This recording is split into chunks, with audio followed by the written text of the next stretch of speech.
بسم الله والصلاة والسلام على رسول الله. السلام عليكم، مرحبا بكم معايا في وصفة جديدة وفيديو جديد على عالم مرام قدر.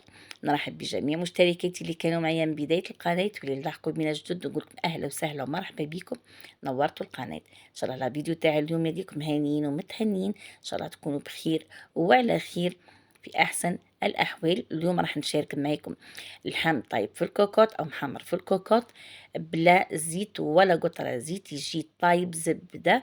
البنة ما نحكي لكمش، بنتو بنة. بلا ما نطولوا نروح نشوفوا المقادير وطريقة التحضير. أول شي عندي قطع تاع اللحم تاعي، لحم خروف، وانت تديري أي لحم متوفر عندك.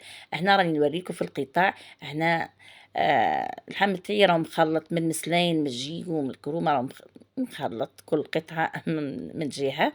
وانتي كيما قلت ديري اي قطع لحم متوفره عندك. راح نجيب لهنا البصل بعد ما اشيتو، راح نصفيه لاني نحتاج الماء فقط. كيما راكم تلاحظوا صفوه في صفايه، ديروا هذاك الماء في ريسيبيون بالشكل هذا. كيما قلت نحتاجوا الماء تاع البصل فقط، ما نحتاجوش البصل. انا حبه كبيره ولا حبتين ربيهم وصفي هذاك الماء. نضيفوا عليه الملح، الفلفل الاسود، بابريكا، وحبة طماطم كبيرة كنت ربيتها، ومقدار كيس كريم فريش. تحبي تشري كريم فريش ولا الوصفة موجودة في القناة بالتفصيل. نخلطوا هذوك المكونات جيدا ونحطوا فيهم اللحم تاعنا، قطع اللحم تاعنا نمارينوه في هذيك التتبيلة جيدا بالشكل هذا. نحطوا قطع اللحم تاعنا كامل في هذيك الماريناد او هذيك التتبيله. هنا بعد ما نحطهم كامل نمارينوهم مليح، نغطوا عليهم ونخلوهم بالأحسن من الأحسن يبيتوا ليلة كاملة. إذا كان ما عندكش الوقت خليهم على الأقل ساعة، أقل شيء ساعة. بعد ما خليتهم كمية مدة عفوا لاباس بها، جبت لا كوكوت. ديروا هنا في كوكوت تكون ثقيلة من الأحسن، وإذا كان عندكم هذوك الكوكوت القدوم تاع بكري يكون أحسن. نجي نهز قطع اللحم تاعي نديرهم في الكيكوت بالشكل هذا. نحطوا قطع اللحم تاعنا كامل في الكوكوت أو قدرة الضغط، ومن بعد نزيد نفرغ عليهم هذيك التتبيلة اللي بقت في الريسيبيون كيما هكا. ونزيد نحط عليهم عريف إكليل الجبل. هنا ما تكثروش إكليل الجبل. نحطوا الكوكوت تاعنا على نار قليلة، أقل من المتوسطة يعني قليلة. نغلقوا على لاكوكوت. أنا درتها في الرقم 1 يعني في تاع الخضار فقط. وإذا كان عندك هذه الكوكوت تاع القدم خير وخير، على نار كيما قلت أقل من المتوسطة يعني قليلة. نخلو الكوكوت تاعنا ساعة بالضبط.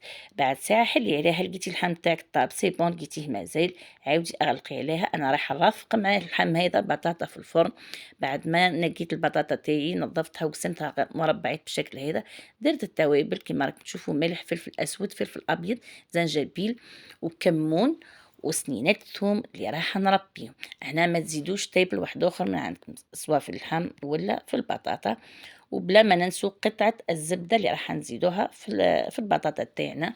نخلط المكونات هذه كامل مع بعض ونديرهم في كيس الشواء كيما راكم تشوفوا.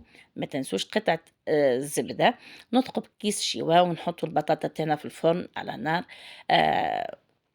على درجة حرارة 180 درجة. بعد ساعة بالضبط رجعت للكوكوت تاعي، حليت عليها وشوفوا كيفاه لقيت اللحم تاعي طايب زبدة. هنا كيما قلت لكم اللحم الخروف هذا كان صغير.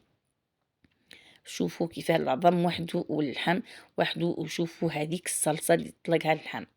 شوفوا كيما قلت بعد ساعة بالضبط حلي لا كوكوت تاعك. لقيتيه طاب سي بون، لقيتيه مازال زيدي اغلقي الكوكوت تاعك وخليه يكمل يطيب. وإلا حبيتيه يتحمر أكثر من هيك صفي هذيك لاصوص وخليه يتحمر. هنا نحطو اللحم تاعنا مع بعض في الصحن. شوفوا كيفاه طاب وكيفاه جا محمر، يشهي شهيتكم في الجنة. كما قلت اللحم هذا في الكوكوط بلا زيت ولا قطرة زيت. رافقت معاه بطاطا في الفرن. البطاطا ماهيش ما تديش معنا وقت طويل، كما تعرفوا البطاطا ثم طيب. وهنا رحت خرجت البطاطا تاعي من الفرن، كما قلت ما دتش معايا وقت، خلاص خليتها 20 دقيقة بالضبط. وشوفوا كيفاش طايبة زبدة، وشوفوا هذاك اللون، جت تشاهي حتى هي شهيتكم في الجنة. نروحوا نشوفوا الطبق تاعنا في شكله النهائي.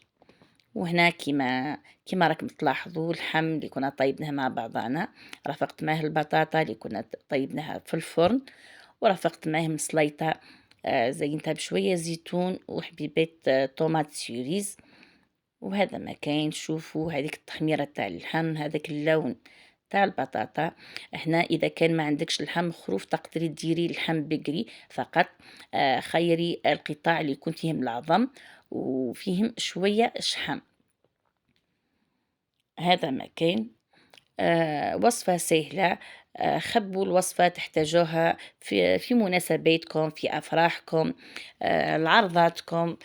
تحتاجوها في العيد الصغير أو عيد الأضحى أو في رمضان إن شاء الله، إذا أحيانا ربي إن شاء الله. وشوفوا هنا حنوريلكم اللحم كيفاش راهو طايب. شوفوا طايب زبدة، فقط نقصوا عليه النار، ما تقويش النار، واعطيه الوقت الكافي باش يطيب لك اللحم تاعك.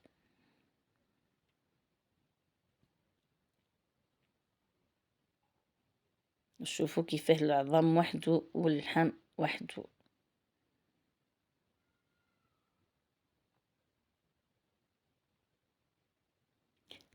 كانت هذه وصفتنا اليوم. وصلنا لنهاية الفيديو. نقولكم شكرا على المشاهدة. أترككم في رعاية الله وحفظه. إلى فيديو قادم إن شاء الله. إلى الملتقى وإلى اللقاء.